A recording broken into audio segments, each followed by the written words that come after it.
Assalamualaikum warahmatullahi wabarakatuh. Saudara-saudaraku yang dirahmati oleh Allah Subhanahu wa taala. Pada hari ini kita sampai pada bait kedua. Sebelum kita lanjutkan, terlebih dahulu mari kita buka dengan Ummul Quran, Suratul Fatihah dan Al-Ikhlas 3 kali. Kita sempurnakan dengan salawat amrik. Ala hadhihin niyah wa ala kulli niyatin salihah. Al-Fatihah. Al-Ikhlas.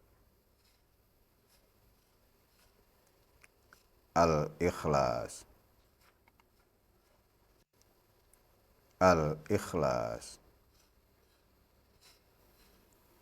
Allahumma salli wa sallim ala Ahmad amrik wa Muhammadin khalqik wa as'ada kaunik adada khalqik wa ridha nafsik wa zinata arsyik wa midada kalimatik nas'aluka Allahumma bih wa faqihna fi dini wa ahina ala sunnati wa amitna ala millati wa ahsyurna fi zumrati. Qala musannif kitab Nazam Hidayatul Adhkiya Asy-Syaikh Zainuddin bin Ali Al-Ma'bari Al-Malibari rahimahullahu ta'ala nafa'anallahu bihi wa bi'ulumihi wa amaddana bi asrarihi wa a'ada alaina min barakatihi wa afada alaina min nafahatihi fid dharaini amin. Thumma salatu ala rasulil mustafa wal ali ma' sahbin wa tubba'in wila. Setelah hamdalah, basmalah dan hamdalah, kemudian sholawat dan salam, semoga tetap dihaturkan, dicurahkan kepada Ar-Rasul Al-Mustafa, Sang Rasul yang terpilih, juga kepada keluarga beliau, serta para sahabat beliau dan para pengikut beliau secara berkesinambungan ila yaumil qiyamah. Sholawat, kita tahu secara bahasa adalah berarti doa. Karena kata sholawat ini merupakan jamak dari kata sholah. Nah, sementara menurut istilah, sholawat adalah bentuk doa dan pujian yang diperuntukkan kepada junjungan kita Nabi Agung Muhammad SAW sebagai ibadah kepada Allah. Jadi bersolawat itu bagian atau termasuk dari beribadah kepada Allah.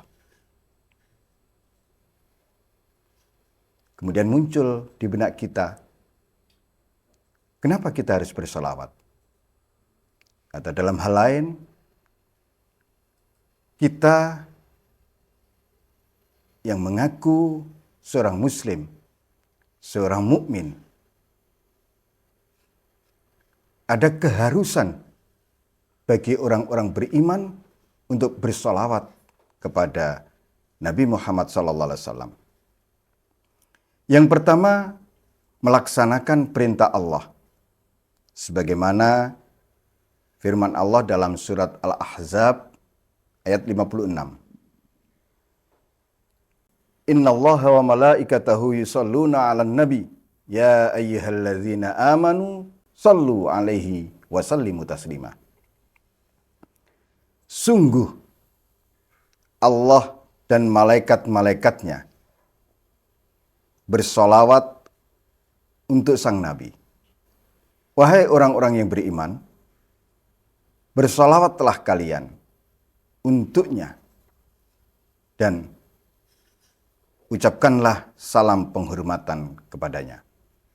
Ini perintah Allah. Allah memulai, Allah memerintahkan segala sesuatu terlebih dahulu. Allah yang memulainya. Innallaha amarakum bi amrin bada'a fihi binafsi.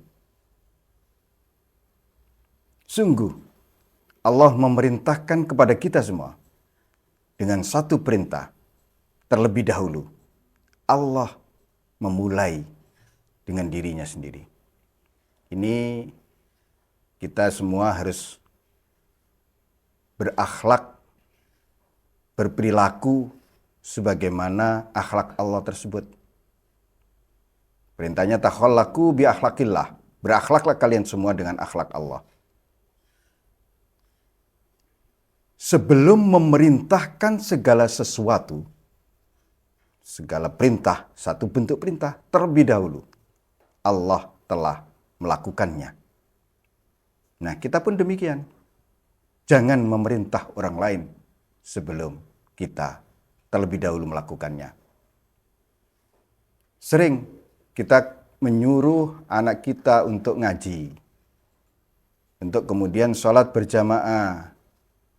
Akan tetapi kita sebagai orang tua tidak memberikan teladan terlebih dahulu. Jika kita berakhlak sebagaimana akhlak Allah, maka kita tidak akan berani memerintah kepada anak kita untuk mengaji, untuk sholat, sebelum kita terlebih dahulu mengaji dan sholat. Begitu dengan perintah-perintah yang lain. Yang kedua, kenapa kita harus bersolawat? Kita tahu bahwa keberadaan terciptanya alam semesta raya ini beserta seluruh isinya, semua Allah ciptakan karena Nabi kita. Laulaka ya Muhammad lama khalaqtul aflaq.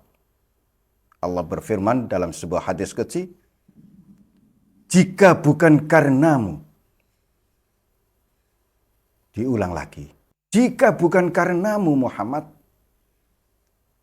aku tidak akan menciptakan semesta raya ini. Dari sinilah kemudian kita sebagai orang beriman haruslah berterima kasih kepada Nabi kita dengan terus-menerus bersolawat kepadanya. Yang ketiga,